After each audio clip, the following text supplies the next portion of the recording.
Oi, gente, bem-vindos ao Saber de hoje. Nosso papo hoje é uma entrevista muito boa, muito produtiva e muito inteligente com o Léo Investidor. Vamos conversar então como foi essa migração de sair da renda fixa e chegar na renda variável, né? Então eu vou começar, gente, eu vou dar play na entrevista e é a parte um, tá? Eu dividi em parte um e parte 2 porque a gente se empolgou em falar. Quando o papo tá bom, a gente fala bastante, né? Então vamos começar. Oi, gente, bem-vindos ao Saber de hoje. Hoje estamos com um convidado, Léo Investidor, né? Um trader barra youtuber, tá na caminhada aí junto conosco, né? Cada dia é uma luta nova, cada dia é um aprendizado novo, um ganho e perde que faz parte das ações, mas a parte mais gostosa é ver realmente o dinheiro trabalhando pra gente, né? É ver aquele gráfico que ele tende a subir no médio e longo prazo. Então, por mais que esteja aí hoje falando, ai, meu gráfico tá para baixo, vamos entender que tá para baixo, vamos fazer ele para cima.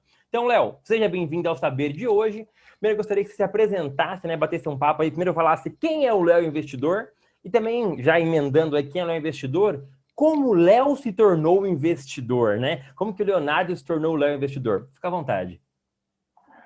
Opa, beleza, Celso. Eu comecei a investir na Bolsa, né? Eu comecei a investir, na verdade, aos 12 anos. Então, em 92, eu comecei a investir na poupança, né? Justo, normal. É o único caminho que eu conhecia, assim, em termos de investimento era a poupança, acho que como a maioria dos brasileiros. Mas eu sempre ali já trabalhava, então já tinha minha renda ali, meu salário, na verdade, né? Então tinha meu salário, então eu investi na poupança. E aí depois, com o tempo, eu fui migrando para o CDB, para outros investimentos de renda fixa que o pessoal do banco me oferecia. E de 2016 para cá, eu comecei a entender que tinha o mercado de renda variável da Bolsa de Valores. Foi onde eu comecei a estudar, comecei a me aprofundar no assunto. E aí eu comecei fazendo operações aí de swing trade, né? Para quem não sabe, swing trade é quando você compra ação e carrega por mais de um dia. E também fiz algumas operações nas minhas férias, assim, que eu trabalhava, eu trabalho até hoje. Então eu fazia o day trade também, nesses intervalos, que é você comprar ação num dia e vender no mesmo dia. Então, eu fiz esses dois tipos de operações. E fui estudando em paralelo o mercado como um todo. E depois de um tempo para cá, nos últimos anos, eu descobri o buy and hold, que é comprar e manter as ações, ou seja, Segura. comprar as empresas com a mentalidade de ser sócio da empresa. Então, você acreditar no projeto da empresa e a empresa, ela tendo lucro, esse lucro tem dois caminhos a serem seguidos. Ou esses lucros são reinvestidos nas empresas e isso faz com que as ações se valorizem, ou esses lucros eles são divididos entre os acionistas em forma de proventos, que são dividendos, juros sobre capital próprio, né, o famoso JCP, desdobramentos, enfim. Então, eu achei interessante essa forma de operação buy and holding, e então, de lá para cá, há uns 3 anos atrás, eu venho me aperfeiçoando na questão do buy and hold, e graças a Deus eu tenho tido bastante êxito nesse tipo de operação aí. Que bom, que bom. Justo, Léo. Todos nós começamos nosso caminho aí em relação ao dinheiro com a famosa poupança, né? Acho que todo mundo já teve esse contato com a poupança. Eu mesmo comecei lá atrás na poupança. Acho que esse é o caminho normal porque é como chegou pra gente. Qual foi o estalo? Como que foi aquele momento de falar, olha, tudo bem, a poupança, meu dinheiro cresce, mas cresce num ritmo que não é o suficiente e às vezes nem acompanha a inflação. Como que eu vou dar esse salto e sair daquela renda fixa tradicional, aquilo que nossos pais faziam e que na época deles deu certo, e até hoje a poupança ainda é algo que dá certo, mesmo porque a importância dela é o valor aplicado, o valor acumulado que o banco tem em poupança serve para financiar os imóveis, né, que vão ser contratados, vão ser comprados. Então tem essa função social ainda da poupança. Mas qual foi o estalo? Quando que o Léo falou, tá, aqui já não me atende mais, vou para a renda variável? Cara, sabe, no banco, às vezes eu estava aguardando no banco lá para falar com o gerente, e aí tem os prospectos dos fundos de investimento dos bancos. Ali tinha os investimentos mais arriscados, então aquele que rendia mais. Eu falei, cara, por que eu estou investindo nesse fazendo esse investimento que me rende X%, sendo que esse outro aqui me rende muito mais, 3 vezes mais. Aí o gerente fala, cara, isso aqui é um pouco arriscado, isso aqui são... Eu era bem ignorante na época, né? Então, eu falava, mas isso aqui é bolsa de valores, e isso aqui é perigoso, você pode perder, você pode ganhar. Então, ele falava ali a real, né? Então, inclusive, eu estava vendo um vídeo seu, a questão de risco-retorno, né? Então, quanto maior o risco, maior o retorno, e vice-versa. Então, eu ficava ali meio com medo, meio ressabiado, mas acendeu ali uma luzinha. Eu falei, cara, existe, então, um jeito de ganhar mais, né? E como é que eu vou me informar? Aí comecei a estudar sobre bolsa, bem assim, não tinha tanto material como tem hoje. Hoje, graças a Deus, tem bastante informação, bastante canais aí, Até a né? internet na época era outra coisa, né, Léo? A gente que Era outra acompanhou toda essa coisa, ascensão, exatamente. nossa, eu cheguei a ver gente operando na bolsa ainda na época do telefone, aquele antigo pregão que era uma Nossa, gritaria e tudo mais. Quando eu falei, nossa, eu cara, quero faz tempo, trabalhar hein? com isso, eu lembro de quando eu falei, nossa, que legal! Para quando eu fui operar, já nem existia mais o operar no telefone mesmo, gritando, corretor, compra, vende. Quando eu já fui operar, já era home broker. Então já era bem mais confortável, mas também não era mais tão emocionante quando era todo aquele cenário, né? Aquela bolsa Sim, tradicional que a gente vê nos filmes. Aquilo já não existe mais, né? Agora você e seu é notebook o dia verdade. inteiro acompanhando o gráfico. Exatamente. Nessa época, eu tinha a bolsa assim, eu cheguei aí, porque eu cheguei até aí num pregão, mas eu era office boy, então eu não sabia Sim. assim, fui É, por a gente nem de conhecia alegre, né? nada, né? Então, o que acontece? Então, na época eu fui lá, eu acho que fui no Banco Socopa, eu era office boy, mas assim, eu vi aquela movimentação, achei interessante, mas não entendia nada. Mas o que acendeu a luz foi essa questão do prospecto no banco, que eu vi alguns rendimentos maiores e outros, o meu era menor. Falei, nossa, por que o meu é menor, isso é maior? Aí eu comecei a estudar. Chegou uma hora que eu descobri que era possível eu, mesmo com meu próprio dinheiro, abrir uma conta numa corretora e eu mesmo comprar as ações. Claro, você pode comprar as ações por meio de fundos de investimento, né? Que aí vai ter um gestor fazendo toda esse controle para você, vai estar escolhendo as ações para você no fundo, ou você pode comprar diretamente, né? Que é o caso que eu faço hoje, eu compro diretamente na Bolsa de Valores. Sim. O pessoal tem muita dúvida quanto a isso, né? O pessoal até pede para gravar vídeo explicando como é que faz para poder entrar nesse mundo de mercado da renda variável.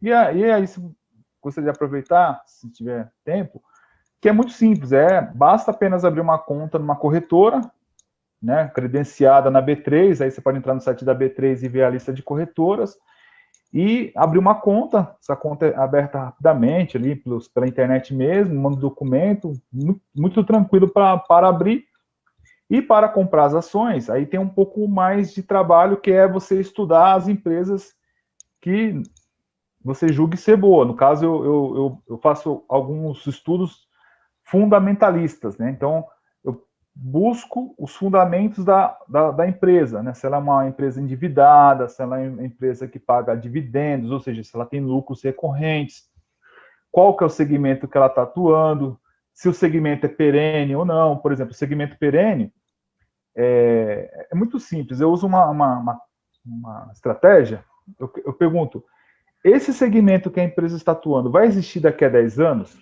Então, por exemplo, setor de energia elétrica, daqui a 10 anos existirá? É a pergunta que eu faço. O primeiro filtro é esse. Eu falo, puxa, sem energia elétrica não dá para viver. Então, daqui a 10 anos, tem alguma coisa que vai substituir a energia elétrica? Energia solar. Não vejo. Não vejo. Então, eu falo, poxa, então esse setor é legal. Esse setor aqui.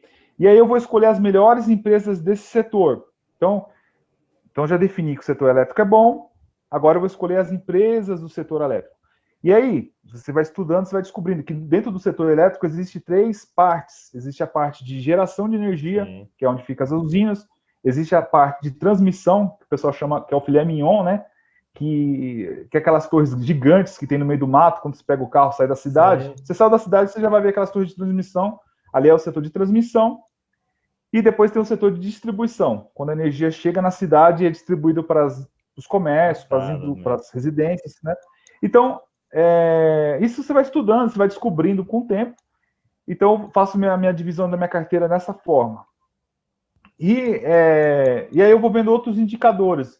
Eu vou vendo, como eu já falei, dívida, vou vendo se tem receitas lucro líquido crescente, se tem patrimônio líquido crescente, como é que é o ROI, que é o retorno sobre o investimento, o ROIC, enfim, vou vendo diversos indicadores, né? O preço sobre valor patrimonial, que é o PVP, que a gente vai estudando com o tempo e vai entendendo algum desses indicadores e aí vai tomando decisão baseado nesses indicadores.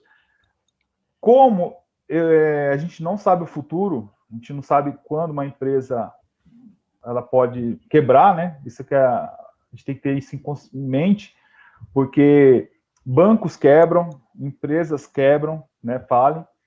E quando você compra ação, você se torna sócio dessa empresa, tá? Então você pode, se você pega o seu dinheiro, coloca tudo numa empresa, essa empresa fale, você praticamente perdeu todo o seu dinheiro. Então, qual que é a ideia para você se proteger disso? Você cria uma carteira diversificada. Então, coloco várias empresas de diversos setores. Então, se um setor for ruim, o outro acaba compensando o outro setor. Compartilha a tela, porque eu fechei, você já havia compartilhado, eu fechei para aparecer você falando. Pode compartilhar agora, o seu portfólio, você já entrou nesse mérito, então já abre ali o seu portfólio e já explica em cima dele. Realmente dividir o risco, né? O pôr os ovos em várias cestas, porque realmente, se uma cesta cair, os ovos continuam nas outras cestas, né? A gente vai se blindando. Isso. Então compartilha aquele gráfico de pizza seu que tem os percentuais, que aquilo realmente é bem ilustrativo. Porque está chegando agora no mercado, eu acho que olhar para isso é realmente ver, olha, não é porque uma única ação é bom, como você mesmo disse aí, em relação a crescimento, a histórico, porque o que é importante ter em mente, né, quando a gente vai entrar? O passado não é uma réplica do futuro, não é um espelho do futuro. Então, realmente tem que pensar nisso também, como você disse, né? Para daqui a 10 anos, isso é interessante. Quando você puxa o gatilho de ver o prospecto de um fundo com histórico bom, eu já fiz isso. Eu lembro lá em 2014 que eu entrei em fundo que tinha acumulado 30% no ano. Eu falei, nossa, que lindo! Só que era um fundo cambial. Quando o dólar caiu, o fundo caiu junto. Então eu falei, nossa, que triste. Porque uma coisa é passado, outra é futuro. Então realmente é bom. Se você vai pensar realmente em segurar, em manter aquele fundo, aquela cota, aquela ação, qual é a previsão para o futuro? E isso é muito legal porque você colocou 10 anos. Então, olha que interessante. Você está operando no mercado volátil, variável, que todo dia sobe e desce, mas com uma visão para 10 anos. Então, não é uma visão do hoje. É uma visão realmente a longo prazo. 10 anos é longo prazo. Meu Deus do céu. Eu, 10 anos atrás, nossa senhora, nem sabia o que era Bolsa de Valores. Então, é significativa a diferença em 10 anos. Pode explicar. Já abriu o gráfico. Pode seguir que está muito bom. Abriu aí? Abriu. Legal. Bacana. E assim, só... Celso, para fechar essa questão, interessante você ser sócio de empresas, né, e comprar ações das empresas, do que você ser sócio fisicamente, tá? Porque quando você é sócio da Bolsa de Valores e a empresa tem uma dificuldade e ela fecha, ela fale, então você é sócio de um banco, sei lá, um banco X, e esse banco faliu, eu vou perder só o dinheiro que eu investi. Se eu fosse dono desse banco, eu poderia perder muito mais do que o dinheiro que eu investi no banco. Sim. Eu poderia, porque vai ter multas contratuais, vai ter indenizações trabalhistas, vai ter... Sim. Isso vale para qualquer coisa. Padaria, no pode acontecer a ação virar pó, né? Isso, comprei uma pizzaria, eu peguei 50 mil reais meu lá, entrei de sócio numa pizzaria no bairro da minha casa. Sim. Essa pizzaria não deu certo. Além de eu perder os 50 mil que eu investi na pizzaria, eu posso ter indenização, eu posso pagar a multa de aluguel, que eu fiz um contrato para 3 anos e fali em 1, então vou ter que pagar os outros 2. Vai ter uma série de coisas acontecendo, que vai estar chegando, vou ter que pagar contador, vou ter que correr atrás de um monte de coisa, que no mercado de ações, não, você está limitado àquilo que você investiu. Dali para baixo você não passa, entendeu? Sim. Então essa eu enxergo como uma vantagem. E o fundos imobiliários, que é outro tipo de investimento que também é interessante, eu tenho investimento em imóveis físicos e também tenho nos fundos imobiliários. Porém, assim, o fundo imobiliário é bem melhor do que o imóvel físico. Tá? Se fosse hoje, né, se pudesse voltar, eu investiria o meu dinheiro de fundos imobiliários, eu tenho investido em imóveis físicos, eu investiria em fundos imobiliários. Porque não tem dor de cabeça com inquilino, reforma de imóveis, enfim, sabe, vacâncias, então há muita vacância. A liquidez é muito melhor, né, Léo? Porque você vender hoje, está na sua mão. Pegar uma casa para você conseguir vender e transformar aquilo em dinheiro, demora muito. Então, também. A nossa geração já aceita mais isso, né? O dinheiro ser digital, porque cresceu o cartão de crédito, cresceu vendo o dinheiro como um número, não como um papel. Para a geração É, antiga, o dinheiro era muito papel, era muito físico, então eu preferia ter a casa do que ter o fundo imobiliário. Você me é, despertou vários gatilhos na sua fala. Um mesmo que eu gostei da sua fala foi quando você foi começar a operar, que você viu em relação ao fundo, né, a carteira de ações que um banco administra via fundo, ou você operar. Gente, quem está assistindo aqui agora, seja no canal do Léo, seja aqui no Saber de hoje, é muito mais barato você pessoalmente operar. E a margem de lucro, quando houver lucro, também é maior. Por quê? Geralmente, fundos que os bancos comercializam têm um ticket de entrada, 1.000, 5.000, 10.000, menos que aquilo você não entra. Tem ação que menos de R$ 10, menos de R$ 20. O Léo tem alguns vídeos mostrando que com R$ 100 você monta uma carteira de ações. Então, assim, é muito sim. mais barato. E quando ele usou a pizzaria como exemplo, gente, isso é verdade. Porque acontece, já teve ação minha que virou pó. Já teve debênture minha que virou pó. Mas era um título. Tá, fez falta dentro do total, mas era pouco. Se eu pegasse aquele total de dinheiro, vamos supor aí, vai, os 50 mil que ela falou da pizzaria, e montasse a pizzaria, poderia perder 50 mais dívida trabalhista, mais tudo em cima. Podia perder 50 mais Uhum, alguma coisa. Eu passei por isso. Eu montei uma pousada no interior de Minas, que a gente acabou fechando. Então, nosso investimento foi uhum, por água abaixo e não teve nem o payback dela. Payback é o cobrir o que você investiu. Então não teve. uhum. Já na bolsa, não. Eu tenho essa blindagem. E olha que interessante, gente. Quem assistiu comigo lá o curso de finanças pessoais, no módulo avançado, eu entro realmente na parte de bolsa de valores. Então, estou tendo aqui já até um spoiler do curso. Olha que bom, que interessante. Você consegue no mercado totalmente volátil se blindar em relações financeiras do mercado tradicional. Isso é uma coisa que o Léo trouxe como gatilho, que, gente, se todos nós soubéssemos isso desde lá de trás, nossa formação com dinheiro, nosso contato com dinheiro fosse filho, pensa em ganhar dinheiro, não em gastar dinheiro. Filho, pensa que se você for sócio de uma empresa, olha que legal isso. Em vez de você mandar currículo para ser estagiário, você pode comprar uma ação e se tornar sócio. Olha até a diferença, o empoderamento. Você vai ser sócio da empresa, sócio do fundo gestor de É isso imóveis. aí. É outra perspectiva, é um salto. É engraçado isso até. Não, claro, gente, eu entendo, algumas resistências vão existir. Só que olha a diferença. Em vez de você ser o rapaz que vai estar louco atrás de um estágio, você vai ser o sócio da empresa. E numa coisa não precisa esconder a outra, negar a outra. Como o próprio Léo já disse, ainda existe o trabalho formal e você pode se manter investidor. Então, até, Léo, eu queria que você entrasse um pouco nesse mérito também. Qual é a diferença, assim, como se relacionar? Eu estou migrando agora de um trabalhador formal, né? Eu vinha até o começo da pandemia ali, até o Brasil fechar, como trabalhador formal. Hoje eu já não sou mais, hoje eu tenho meu CNPJ, eu entrei na pejotização e, assim, não mudou muito a renda. O que mudou é que eu não vou ter, sei lá, o fundo de garantia, por exemplo. Então, isso mudou. Mas em relação a trabalhos, a entregas, eu estou aqui, estou gravando com o Léo, estou produzindo conteúdo, então eu sigo trabalhando, mesmo sem estar formalmente trabalhando. Para você, Léo, e para os nossos seguidores, para os nossos inscritos aqui nos nossos canais, o que você daria de conselho para eles, né, em relação a um e outro? Dá para conciliar? Tem que escolher? O quando escolher um ou outro? Fica à vontade, pode falar. Legal. Como eu já disse no começo, há várias modalidades de investimento em renda variável. Existe o day trade, que você compra ação no mesmo dia e vende no mesmo dia. Na minha opinião, isso aí descarta. Então, não dá para você trabalhar e fazer day trade. Esquece, isso aí não existe, né? Ou é um Não, ou é não, outro, não, ou você não, vive de é ser um ou trader com day outro. trade, ou você vai ter um Isso. emprego, né? É.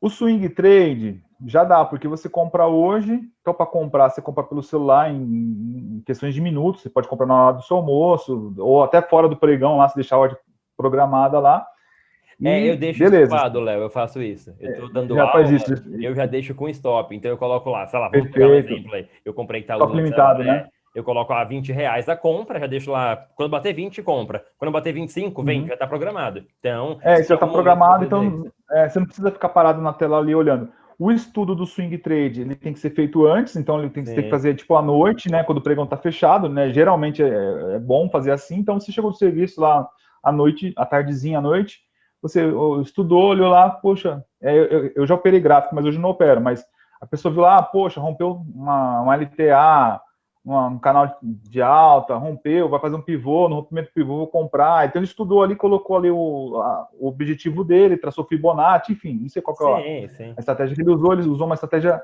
X, esse dá para conciliar.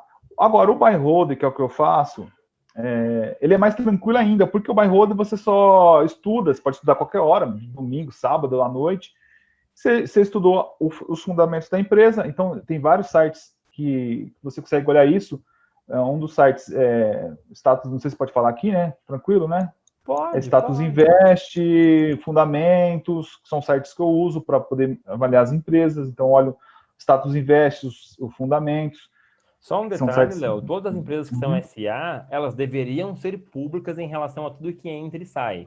Não dá para entrar realmente públicas na venda, mas se você for no site e abrir lá relações com o investidor, tem todo o prospecto. Legal. Então, assim, gente, é uma coisa... É mais importante.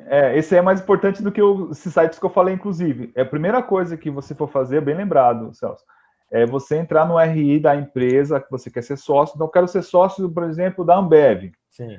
Então, eu vou entrar lá, escrevo lá ambev.com.br e tem lá uma janelinha lá no lado, na parte superior, relações com investidores. Você clica ali vai ter todas as informações. Se ela por lei, ela é obrigada a colocar todas as informações. Então, vai ter os comunicados, o que a empresa está comprando, o que a empresa está vendendo, se ela está endividada, por quê.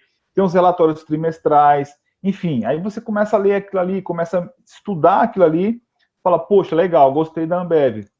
Você estudou ali, achou interessante, vou comprar.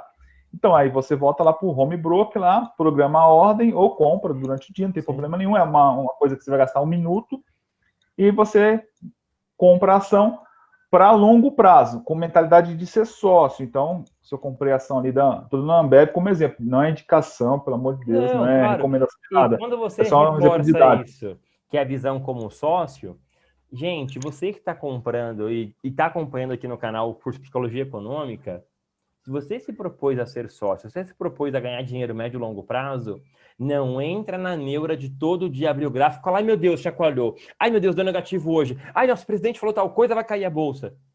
Se você se propôs a se posicionar médio e longo prazo, a oscilação diária não precisa e não deve ser algo que vai te incomodar. Claro, você precisa acompanhar, porque essa empresa não vai falir nesse meio tempo. Mas é uma empresa que tem perenidade, como o próprio Léo disse, gente, não fica na pilha de abrir todo dia o gráfico. Quem tem que todo dia abrir o gráfico e acompanhar, comprar e vender, é quem faz day trade e swing trade. Se você vai ser hold, você vai comprar e segurar, manter lá a longo prazo, o gráfico diário só faz parte, é só uma monetização daquela ação, daquela cota. Mas não fica na pilha de, ai, caiu, preciso vender para não perder meu dinheiro. Mas você não perdeu, a sua ação continua existindo. E a gente viveu muito isso, né? O Brasil é um país com histórico de econômico bem, assim, intenso, né? Nós vivenciamos isso recentemente, né? Passamos por circuit breakers agora na pandemia, passamos na época pré-impeachment, passamos aí por Black Swans, né? O dia do Wesley Day, e a bolsa parou, ela desligou. Foi a primeira vez que eu vi realmente fecharem a bolsa, que foi 3 circuit breakers seguidos, eles fecham a bolsa. Então, gente, é claro, quem estava fazendo day trade naquele dia entrou em choque. Quem estava posicionado, eu lembro de ter coisa posicionada na época, Petrobras na época, mas acabou assim, eu fui lá embaixo. E eu falei, se eu vender agora, eu vou assumir um prejuízo assustador. Eu fiz, deixei quietinho lá na minha carteira. Agora, depois passado aí 2, 3 anos, mudou o governo e tudo mais, a Petrobras voltou a equilibrar, eu falei, ó, meu prejuízo não vai ser tão alto, e já dá até para pensar em ganhar alguma coisa, aí eu liquidei aquela cota. Então, se você está pensando médio e longo prazo, não entra na neura do diário. São ideias diferentes e são modelos de trabalho diferentes, né? É importante falar isso. E aproveitar o gatilho, Léo, fala um pouco da sua experiência, né? Como é enfrentar um circuit breaker? Você já passou por isso? A gente já passou, todo mundo que opera já há algum tempo já enfrentou isso. O primeiro contato com você foi assustador e você respirou? Você pensou em desistir? Como é que foi isso? Então, eu vi o circuit break do Wesley Day, foi bem assustador, assim, a primeira vez assim, que eu tive contato. E aí, o mais forte foi esse agora de 2019, né? Que teve agora. Esse foi o que teve 6, se não me engano, circuit break, né? Para quem não sabe, é quando é bom até explicar, não sei se o pessoal... a bolsa fecha. A bolsa, ela tem uma margem, quando ela cai muito, né?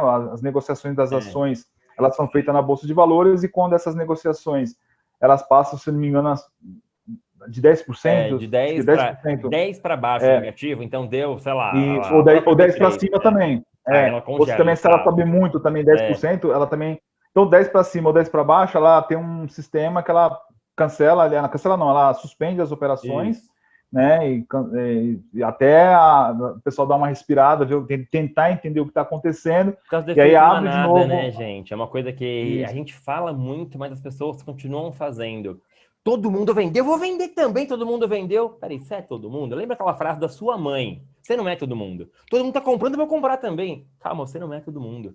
Entende por que aquele movimento, entende o porquê você vai fazer, não porque os outros fizeram, mas porque vai de acordo aquilo que você se propôs a fazer como investidor. Então segue, eu acabei te cortando, segue aí. Como Não, foi enfrentar os tranquilo, mas é um viajores aí? complemento. E aí, agora, vindo para esse último que teve, se não me engano, 6 circuit break, é, o circuit break é muito raro acontecer, né? Porque é uma oscilação muito grande, não acontece só oscilação. E imagina acontecer vários durante o dia. É uma coisa assim totalmente. Nunca existiu na história da Bolsa Sim. esse tipo de evento.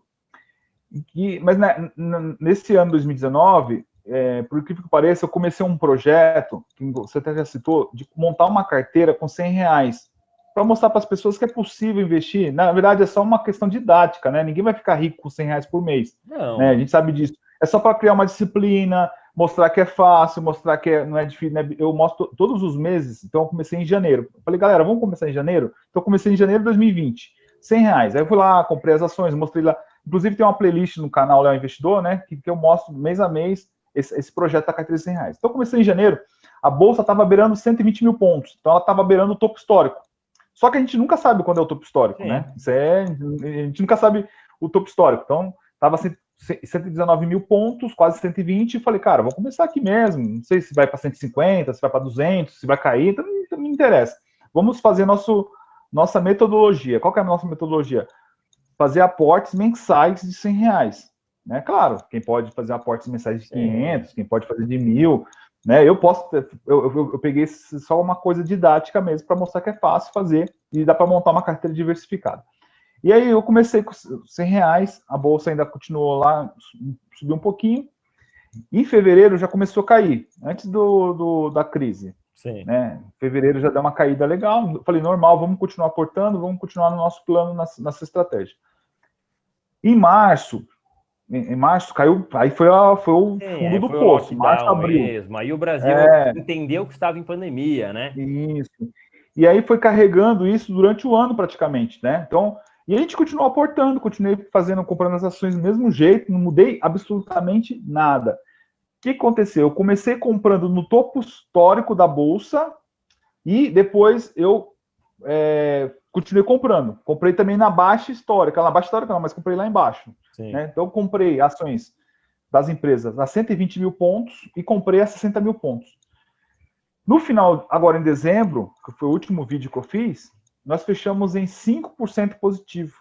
Mesmo com tudo Tá? que aconteceu, Falando mesmo só de valor. Então, pandemia. isso, exatamente. Então, se o cara ele estava ali só fazendo aquilo que ele se programou, a bolsa, essa carteira de ações, ela chegou a cair 25%. Sim. Então, a bolsa caiu 40%, ela caiu 25%. Por quê? Eu diversifiquei, coloquei umas empresas um pouco melhores nessa carteira. Mas Sim. imagina, você com patrimônio e cair 27%. Imagina, você está com R$ 100 mil investido, por exemplo, e aí Pô, cai 27 mil. 27 mil reais. Poxa, você fica, né, desconfortável. Sim. Mas eu continuei seguindo o plano. E no final do ano, em dezembro, ela subiu 5% positivo, ou seja, muito mais qualquer investimento de renda fixa. Sim. Fora os rendimentos, ela teve rendimentos aí, Os renda dividendos. passiva, dividendos. Então, foi assim um resultado. Acho que com os dividendos deu 7%, 7 ponto alguma coisa, quase 8%, se eu Sim. somasse os dividendos. Então, mesmo eu começando lá em cima no topo histórico, mesmo passando por toda a crise mais brava do mundo aí, mesmo Sim. assim, o investimento em renda variável me entregou 8%. Isso em dezembro. Em janeiro, ele estava chegando a 14, 15%, mas eu já não fazia mais parte do projeto, só por Sim. título de curiosidade mesmo. Então, assim, a minha particular está 25, 27%. Né? Então, que passou, eu também passei as mesmas, mesmo sofrimento. Então, assim, a bolsa, investimento em renda variável, como ao contrário do que muitas pessoas falam, né, ou pregam, ela não é bicho de sete cabeças, ela não é difícil, ela não é arriscado. Arriscado é quando você não sabe o que está fazendo, como tudo na vida. Se você for operar uma máquina, um trator, você não sabe operar um trator, você vai se matar, vai matar várias pessoas. Sim. Você vai dirigir um carro, você não sabe dirigir um carro, você vai sair atropelando meio mundo de gente aí. Então é uma arma perigosa mesmo. Agora, quando você sabe, você estuda, você diversifica, você usa aquele velho ditado lá, não coloque todos os seus ovos em uma cesta, né, uma cesta só. Eu não tenho só meus investimentos, não são só em renda variável. Como eu só falo mais de renda, 99% do meu canal eu falo de renda variável, as pessoas pensam que eu só tenho investimento em renda variável, mas eu tenho em renda fixa, a gente tem em outros investimentos, né? Não é só uma coisa só. Isso dá tranquilidade nesses momentos de crise. Sim. É muito importante ter a diversificação, porque dá uma tranquilidade. Pegando fundos imobiliários, deixa eu compartilhar minha tela aqui. Você tá vendo minha tela ou não? Não, volta a ela, tá. Você se empolgou em falar, aí eu deixei em você mesmo. Volta aquela tela com o gráfico. Então é isso, gente. Aqui eu vou encerrar a parte 1 da entrevista com o Léo Investidor, o fundador, né, e aí produtor do canal Léo Investidor. E a gente continua na parte 2, né, no próximo vídeo dessa semana. Então vamos dar uma pausa aí no curso de Psicologia Econômica, que volta na semana que vem. Essa semana vai ser dedicada então a essa grande entrevista que foi um sucesso e que logo faremos uma nova entrevista, né, com outro tema, discutindo aí outras coisas sobre renda variável. Então é isso. Até o próximo vídeo. Grande abraço, gente. E lembrem, vocês viram no Saber de hoje.